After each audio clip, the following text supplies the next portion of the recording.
Hele gruppen har i spændt forventning glædet sig til disse 3 dages samvær. Gennem artikler, brochurer og bøger har vi hørt om Dr. Krishnamacharya, om hans virke og om World Teacher Trust. At vi nu må høre Dr. Krishnamacharya personligt som lærer, vil bringe os meget nærmere til den visdom, han formidler. The whole group have, with eager expectancy, been looking forward to these 3 days' participation. We have, through articles, brochures and books, heard about Dr. Krishnamacharya, about his work, and about the World Teachers Trust. Vi håber at knytte en varig forbindelse mellem øst og vest, når disse 3 dage er til ende. Now we shall hear Dr. Eeat Krishnamacharya in person as a teacher who will bring us closer to the wisdom he conveys.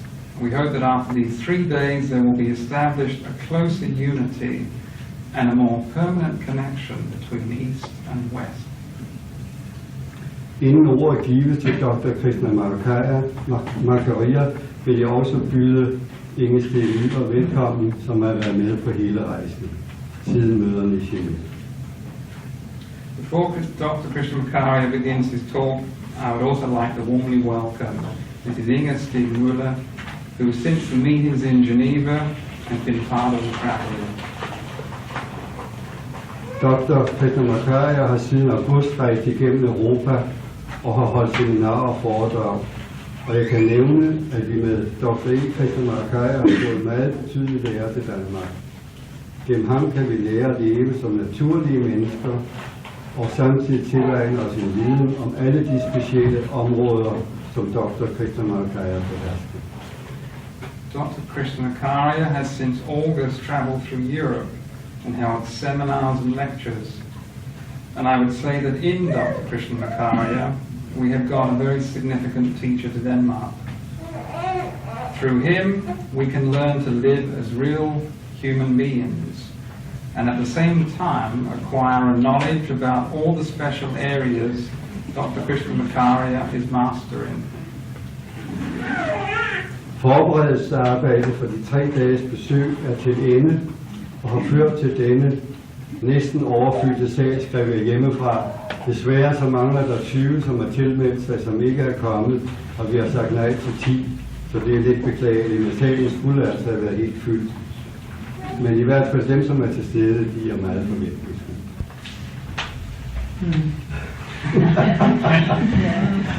I will not translate all of that. Preparation work for these 3 days visit is now complete and have led to this almost overcrowded room with an audience full of expectation. Med meget glæde giver jeg hermed ordet til Dr. Krishnamacharya. Great pleasure, I now call upon Dr. Krishnamacharya.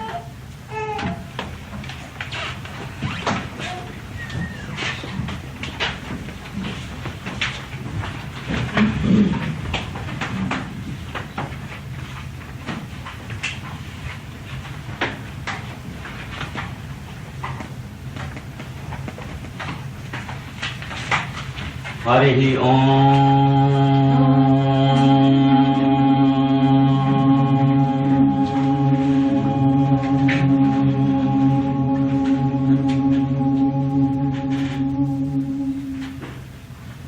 Shanno mitrasyam varuna shanno bhavatvariyam shanno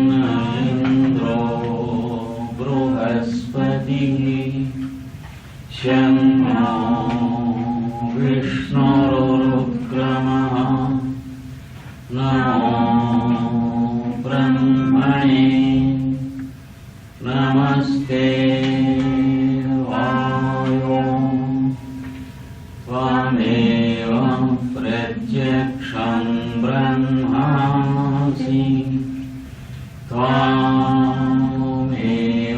Pratyaksham Brahma vadishyami Radam vadishyami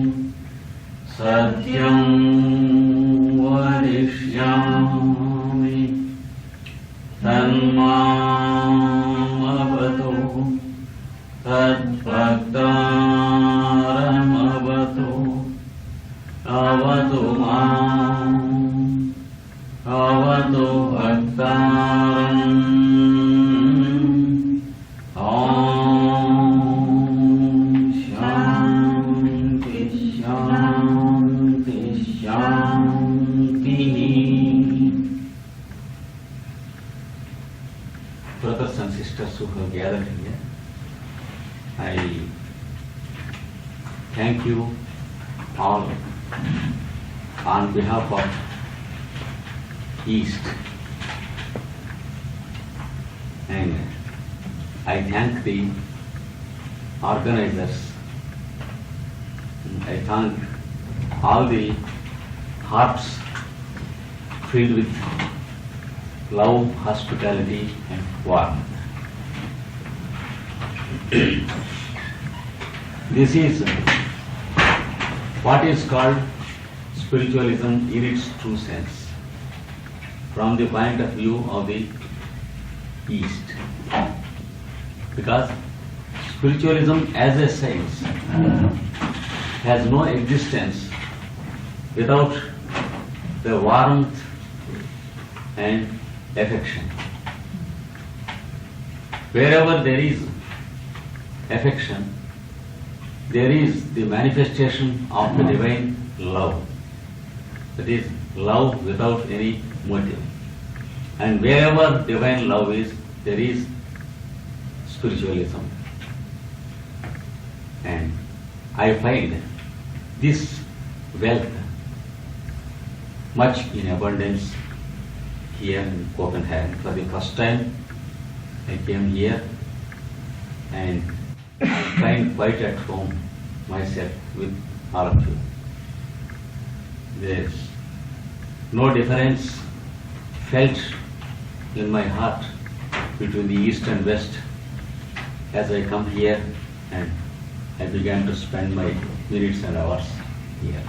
This is my first experience, and for that I thank all of you. And the subject for today is also very significant. The East and West relations. This subject dates back to thousands of years, because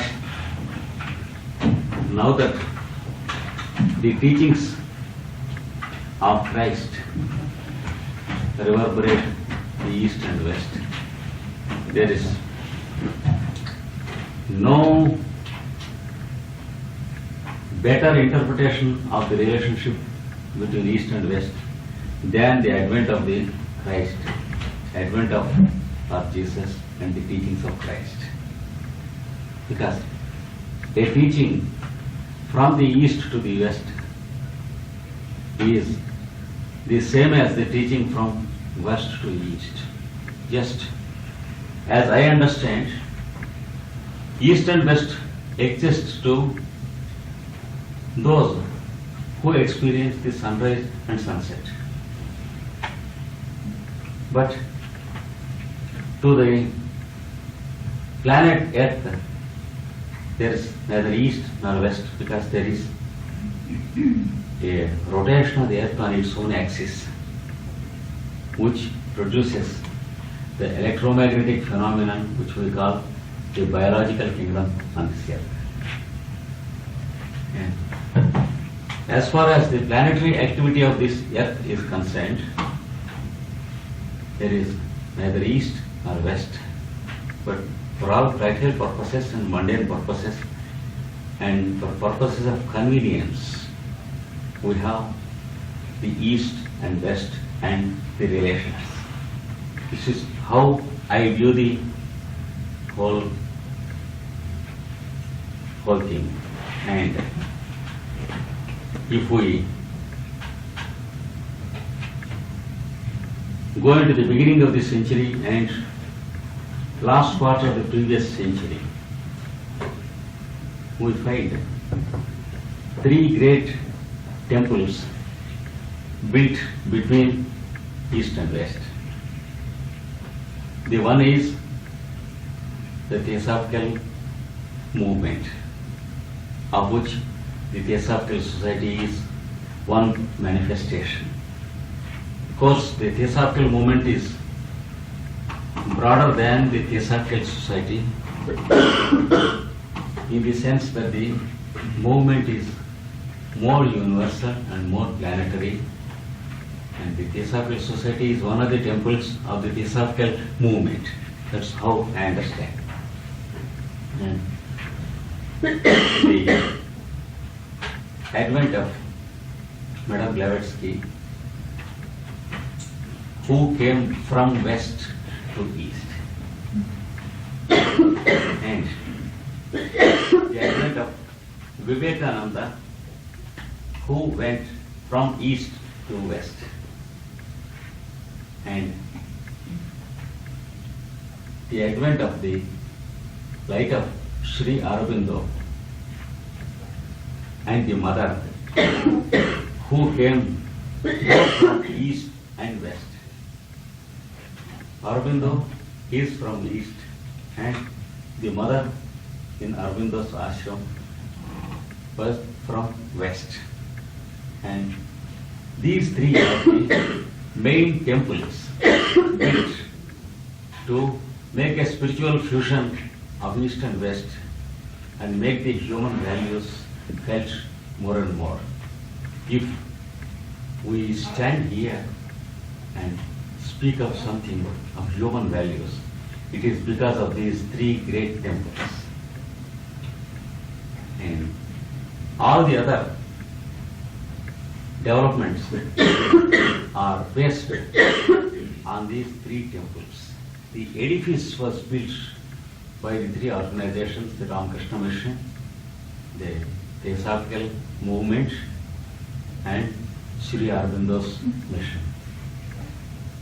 When Blavatsky first came to India, in Bombay, she considered it as the land of the ancient sages and seers who work on that earth. She considered the land so sacred, and she was speaking in exuberance about the fusion of East and West towards the end of the previous century, and the advent of Beneficent, C.W. Leadbeater, and Alcott as a sequence of Blavatsky's mission, and the masters, how they viewed the coming centuries, and how the masters transmitted their light through the teachings of Blavatsky first, and then through Alice A. Bailey.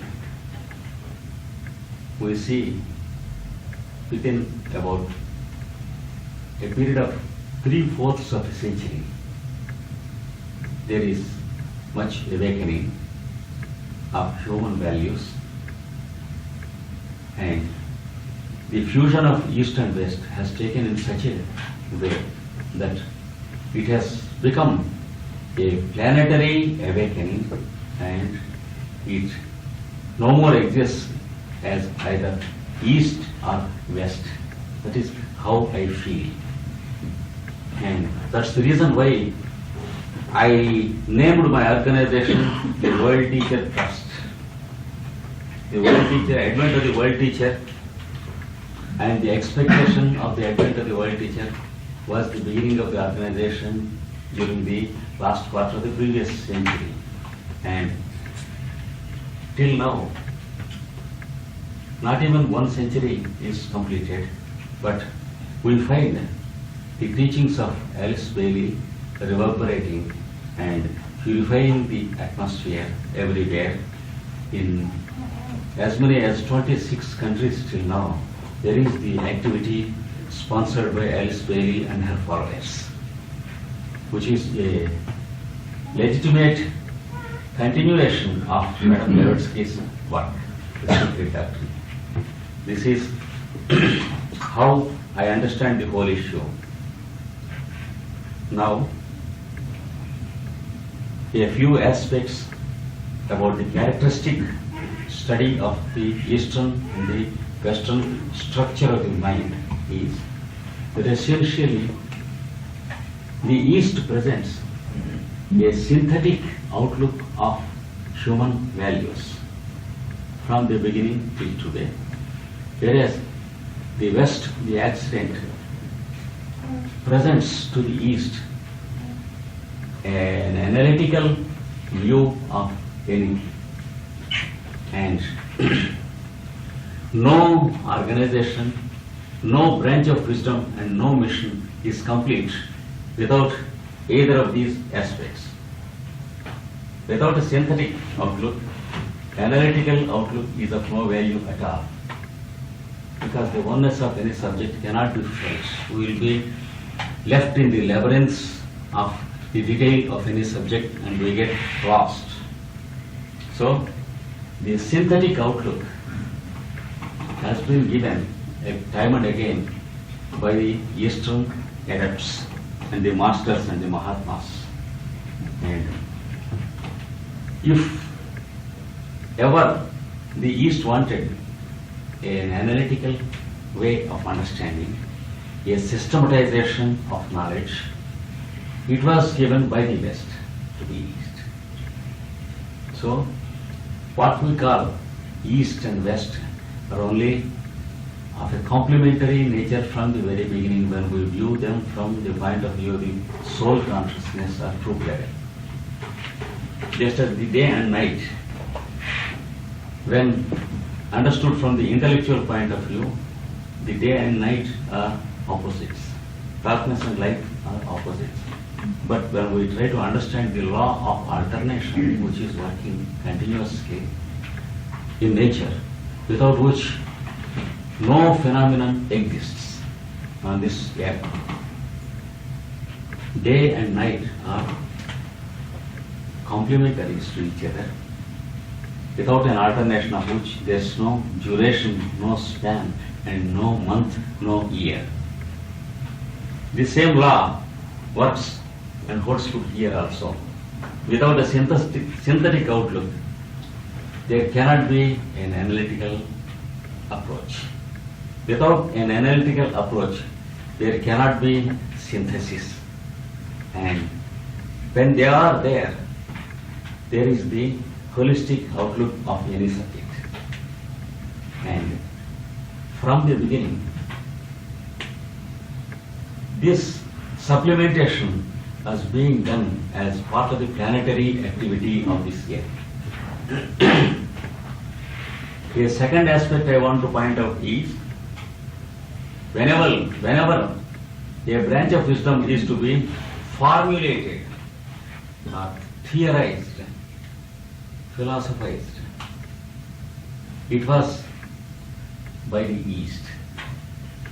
And any truth was given in the form of an archetype, a formula by one of the adepts of the East, and a practical application of which has been always given by the West. Whenever we want an application of some truth on the practical plane of existence, it should be through the Occident. This is how things take place. Even today, this is how things take place. For example, Aurobindo has given what spiritual light is, what the meeting of man and God is, what the transcendence and immanence of God is. Madame Blavatsky gave out the essential unity of the spiritual sciences.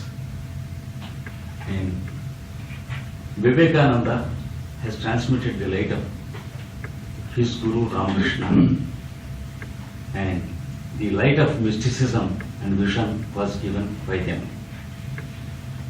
At the same time,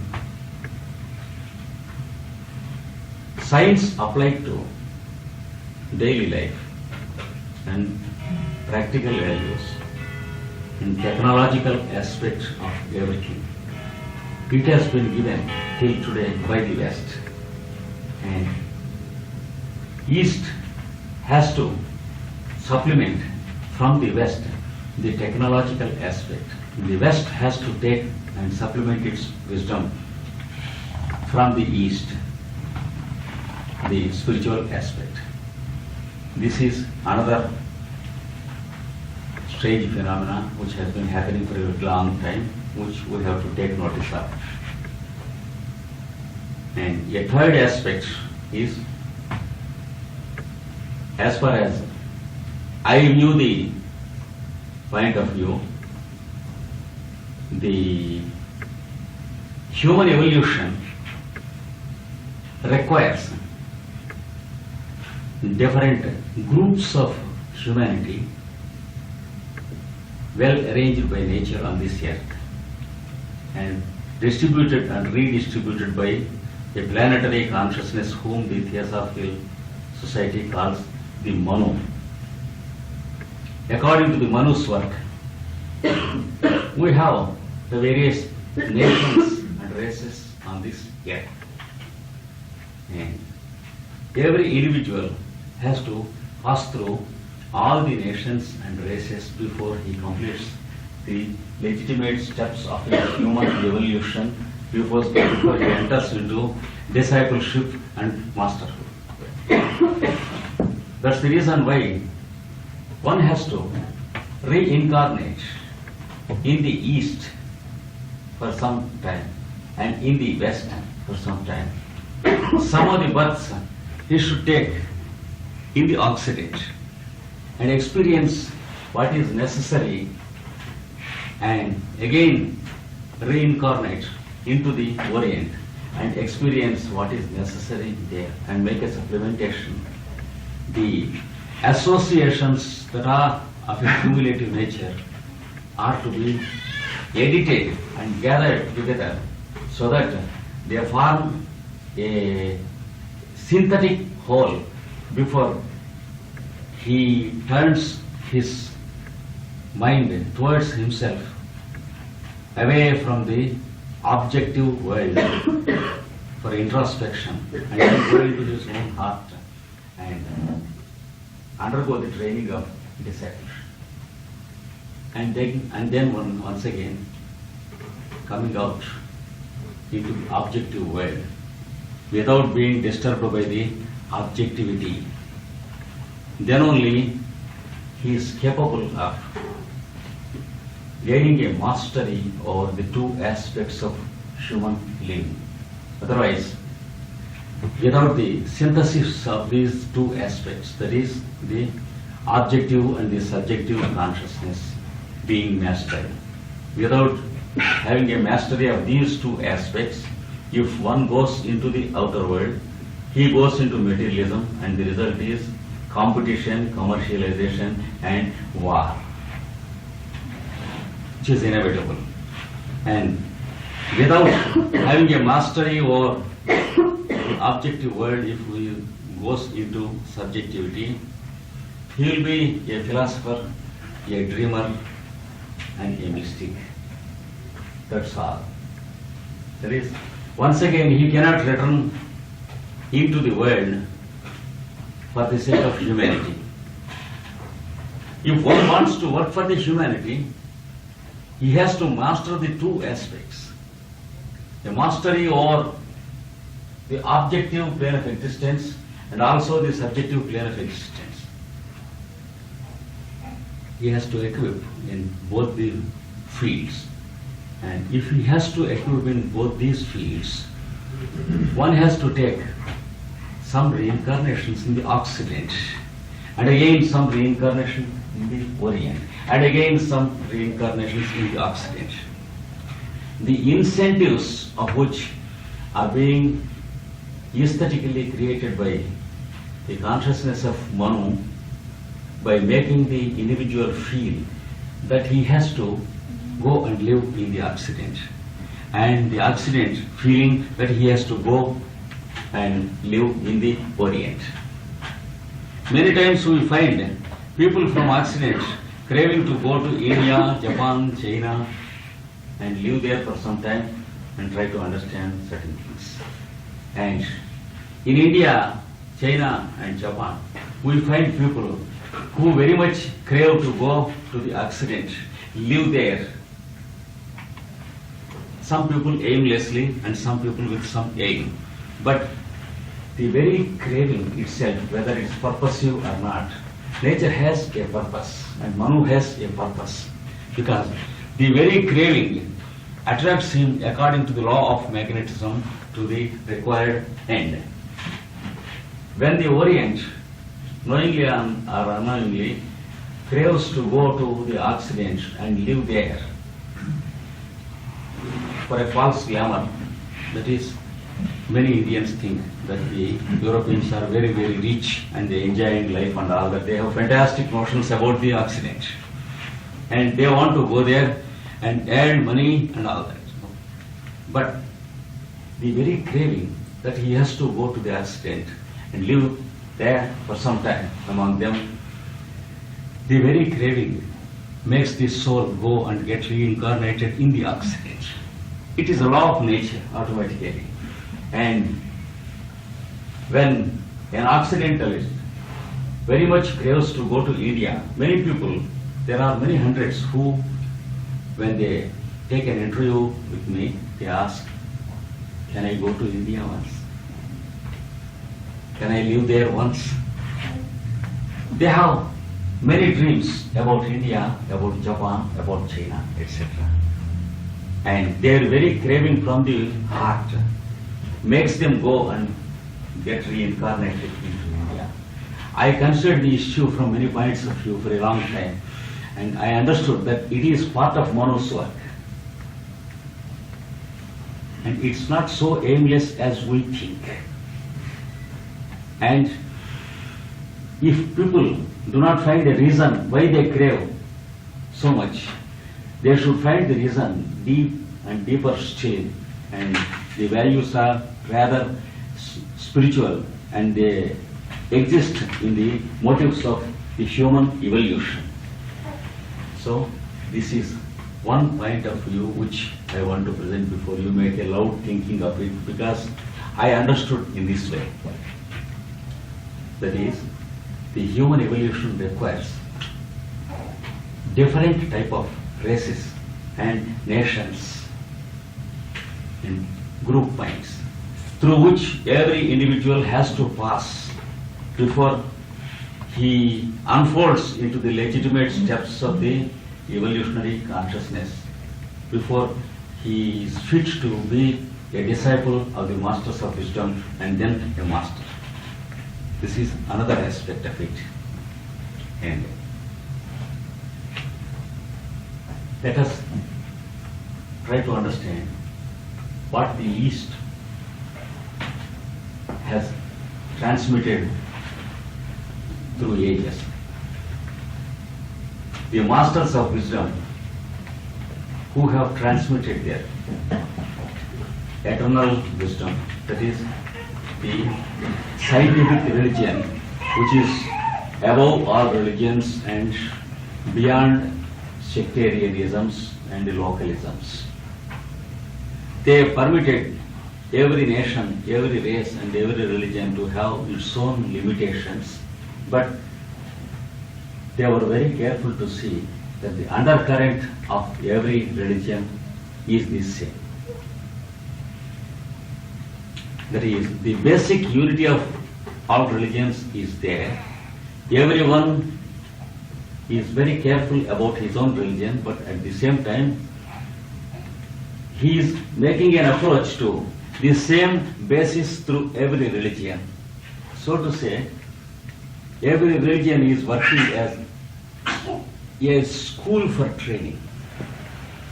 And just as the same subjects are being taught in many of the schools in Copenhagen for the children, similarly, the same basic truths of the universe, basic truths of the human values, they are being taught in the name of the many religions, everyone having his own veneration towards his own religion. That should be allowed and that should be permitted, because we have to grow through our limitations, and if our limitations are curbed or cursed, the growth is stunted and it cannot be of a spiritual nature. Real spiritual growth is a growth of inclusion of everything and not exclusion of anything.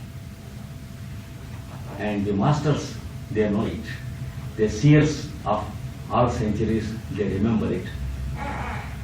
They take care that the wisdom of the ages is preserved through all religions. Some aspects of the same wisdom through some religions and some other aspects through some other religions. But the total put together, the basic wisdom is being preserved by humanity. And time and again, all these aspects are brought together by a very significant and pious movement like the Theosophical movement.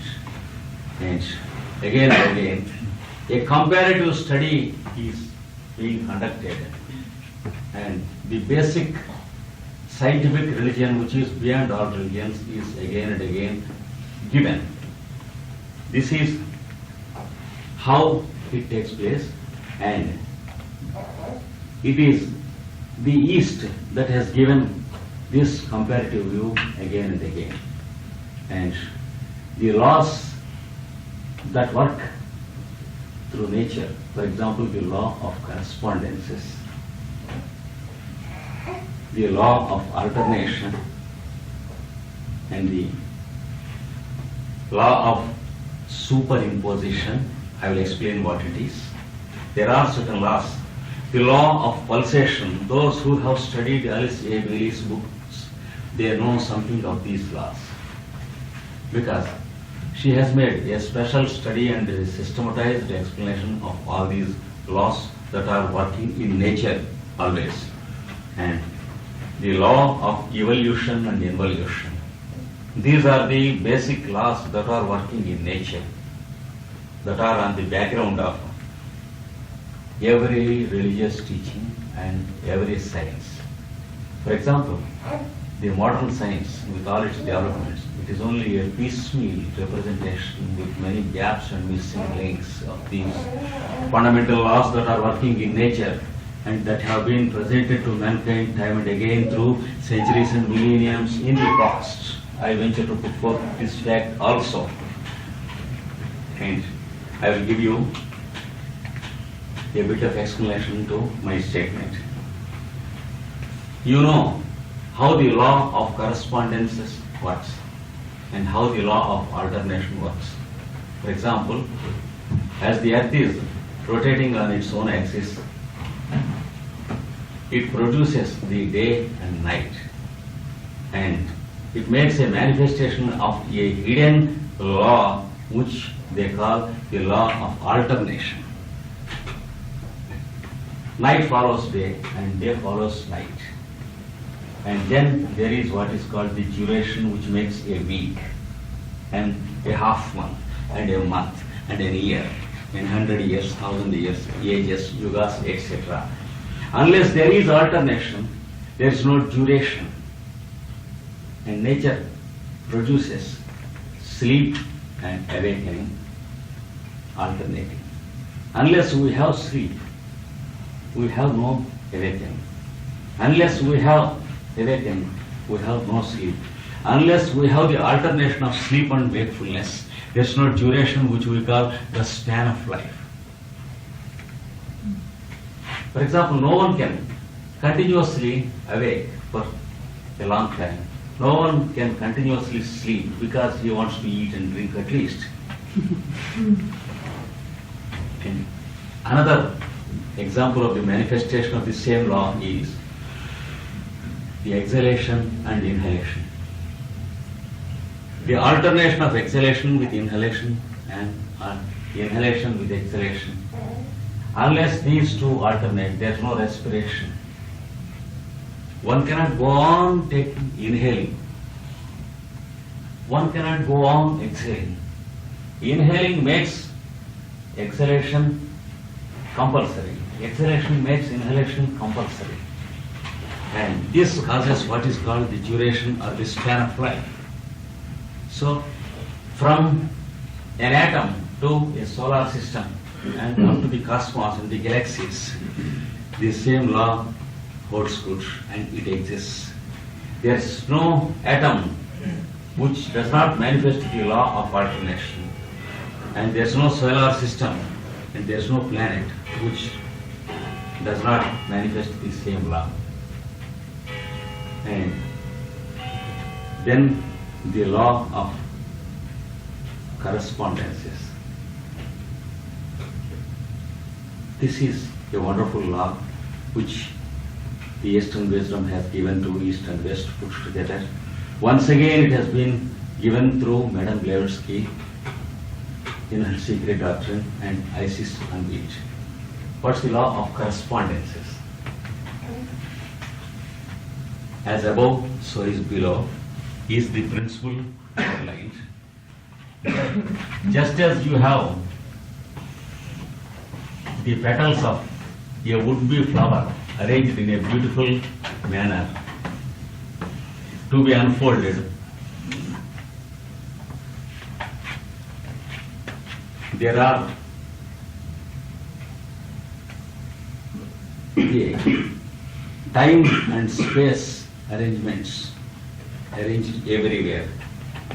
According to the law of correspondences, we have sleep and awakening. Every day we sleep and every day we wake up. It has a correspondence with a bigger sleep and bigger awakening. That is, we take birth and we leave the body. This is the law of correspondence. If we take birth and death as a small scale of the same thing, and every day we have the sleep and awakening, birth and death, and then the planetary birth and the planetary death. That is the origin of each planet and the end of each planet, the span of a planet. You all know that how each planet has 3 stages of evolution, from the subtle to the grosser planes of existence, and then at the 4th stage it comes to the physical or objective existence, and it lives its own legitimate span of life. For example, our Earth planet, and then again it recedes into the same stages in the reverse order of their previous occurrence, and it disappears. It undergoes the same changes, and again it begins to swing to the opposite, in the opposite direction. It undergoes the 3 changes once again, from the subtler to the grosser and the grosser and the grossest, the physical objective. Again the planet lives its legitimate span of life. Again it goes back into the subtler and subtler planes and disappears. So, from the daily experience of sleep and awakening into a broader experience of our sleep into death and our awakening into our birth, a broader application of which is the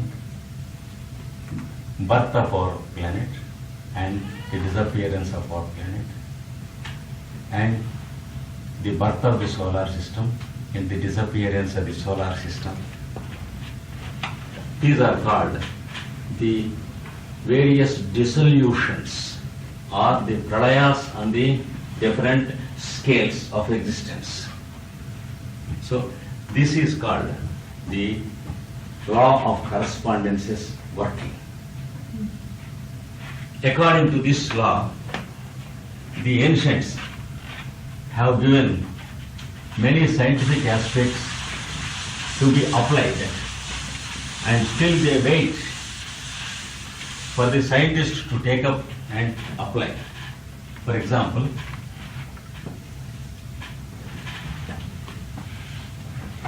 if we take the North Pole and the South Pole of our Earth, and the human being, any human being existing on this earth, if you take his cerebrospinal system, the head and the vertebral column, they have their correspondences with North Pole and South Pole. And when you divide the earth on either side of the equator into various segments and make a study, and if you divide the vertebral column into various segments and make a study, you will find a stunning correspondence between the segments of the Earth's axis and our own axis, that is the vertebral column.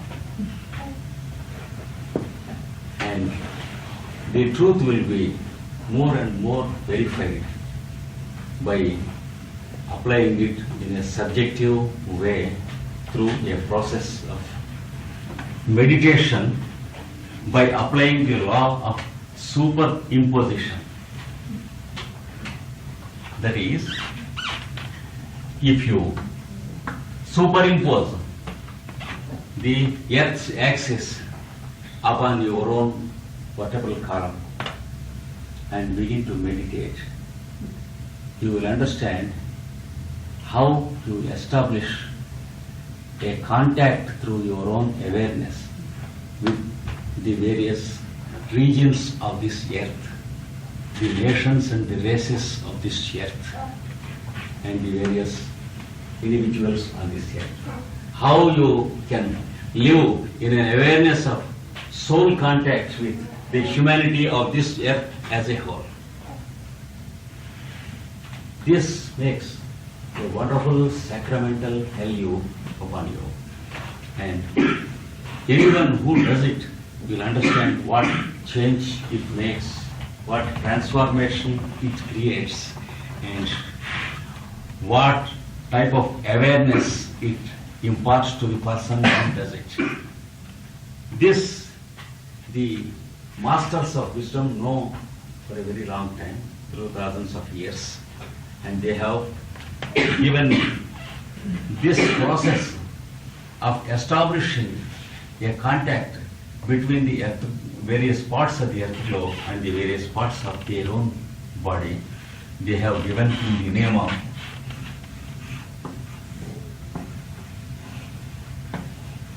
Nyasa in the scriptures.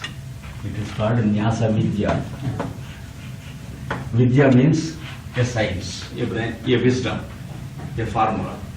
Nyasa Vidya, in Sanskrit, in the scriptures, it is called Nyasa. For every mantra, we meditate. For every thought form of God, we meditate. There is a Nyasa.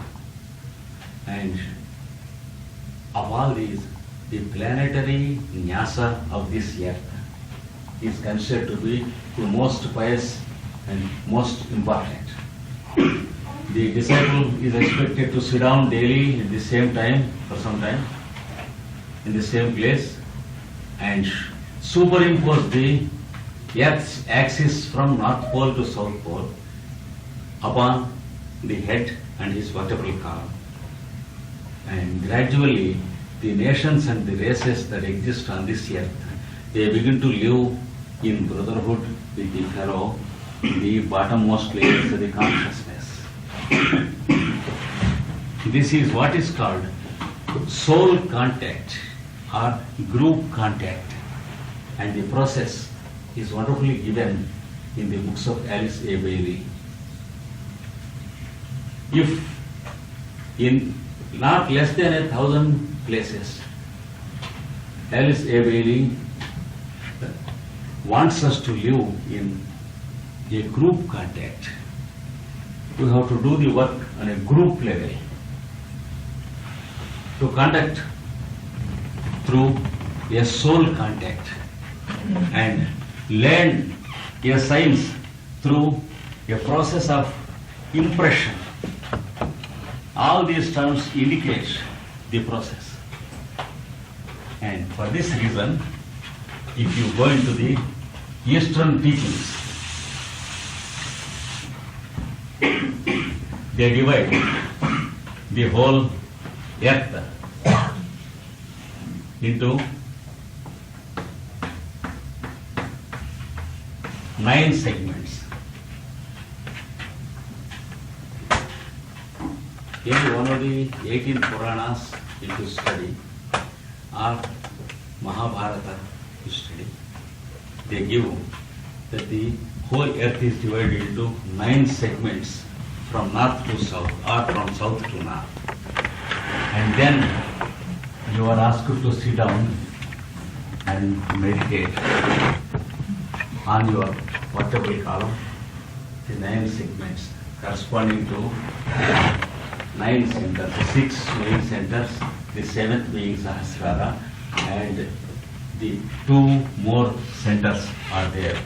You can know all the 9 centers from the book, the Treatise on Cosmic Fire. The 9 centers are given in it. Of course, I only just find out today. It is a matter of going into detail, which it's not possible